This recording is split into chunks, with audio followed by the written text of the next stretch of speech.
Ona gutuika namba ya athuri aria mareyumiria guthimwo murimu wa kansa ni irathie ikiongererekaga kuringana na uthuthuria. Namba ino iri thi ukiringithania na atumia thiini wa kaunti ya Nakuru.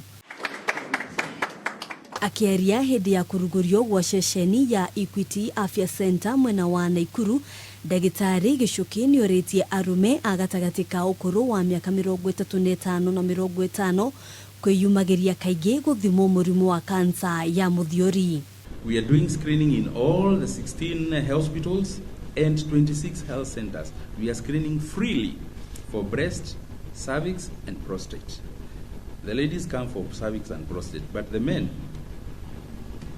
I don't know.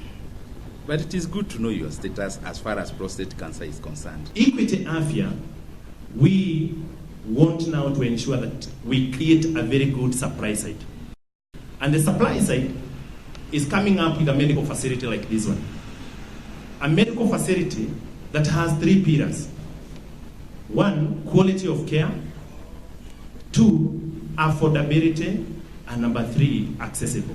Ndagitari Joan Koril akihinyiriria ati angikorwo Kenya ni gukinyaniria kioneki kia ugima mwega wa mwiri kuri a Kenya othe, thirikari ni fatie gukorwo igikirira kihonia na uria a Kenya mangihota kurigiriria mirimu ta kansa iria dariri ciayo itamenyekaga na ihenya. Universal healthcare touches on all of us.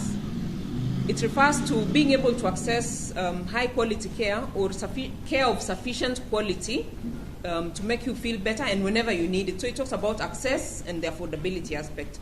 Ona kuhanoro uguo, a Kenya ni mahinyiririo kwiyandikithia na mutaratara wa urigitani wa NHIF.